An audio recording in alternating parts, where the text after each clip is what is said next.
And we have some news just coming in. The government of India has declared COVID-19 a notified disaster. The whole health system could collapse within 2 weeks. Every day at Brazil's biggest cemetery, dozens of coronavirus victims are buried. The CDC tonight says Europe is the new epicenter of the epidemic. COVID-19 outbreak accelerating. A new coronavirus outbreak in New Zealand is still growing. Desperate for work on the streets of Johannesburg, South Africa.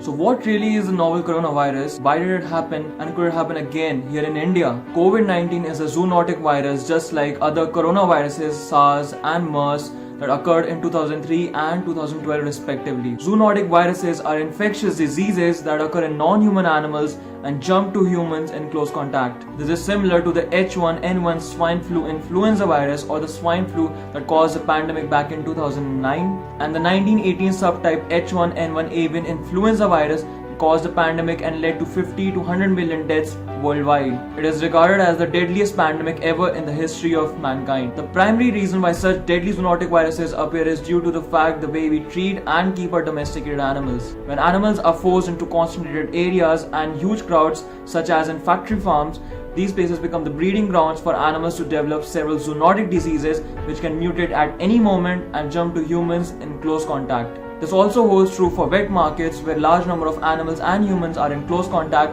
which led to the current COVID-19 pandemic. But that's not all. It is estimated by the World Health Organization that around 1 billion cases of illnesses and millions of deaths occur every single year from zoonotic diseases. That rounds off to 2.7 million cases worldwide every single day. These cases don't make the news headlines because they apparently aren't killing enough people, and also because the animal agriculture industry does not want you to know about these diseases. The only reason these cases don't turn into pandemics is due to their low human-to-human transition capabilities, but these viruses can mutate at any moment and develop good human-to-human transition capabilities.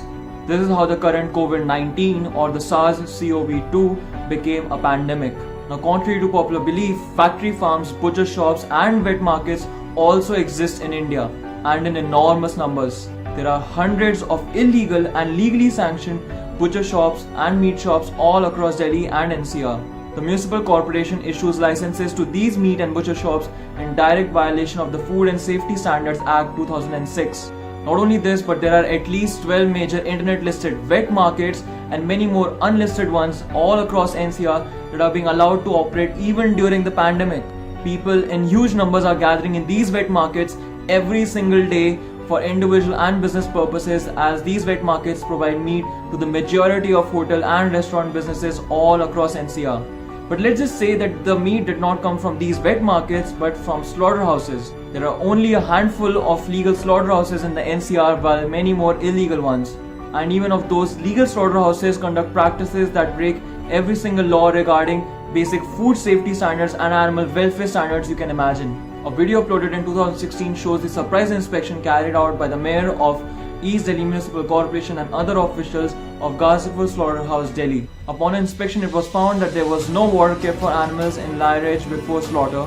The dairy cows sent to slaughterhouses were kept in crowded conditions, which become the breeding grounds for viruses. The workers were slaughtering sick and unhealthy animals in direct violation of the law. The sick room for the animals was also the changing room for the slaughterhouse staff members. Animals were being mishandled and passages were extremely crowded. And there were many other animal welfare violations too. Point being, if this is the condition of the most modern and the biggest slaughterhouse in the country, you can only imagine the condition of a few thousand legal and tens of thousands of illegal slaughterhouses and wet markets all across the country.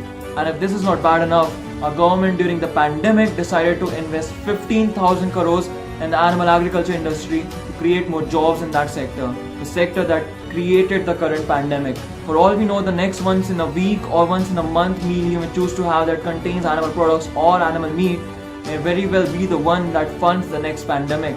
The only practical solution that you can take today as an individual to stop these barbaric and unnecessary activities that are the breeding grounds for viruses and possibly the future pandemics is to boycott these industries that abuse and exploit animals, and use your vote of money to defund these industries that are the leading causes of zoonotic viruses, and fund plant-based products and substitutes, because plants never caused a pandemic.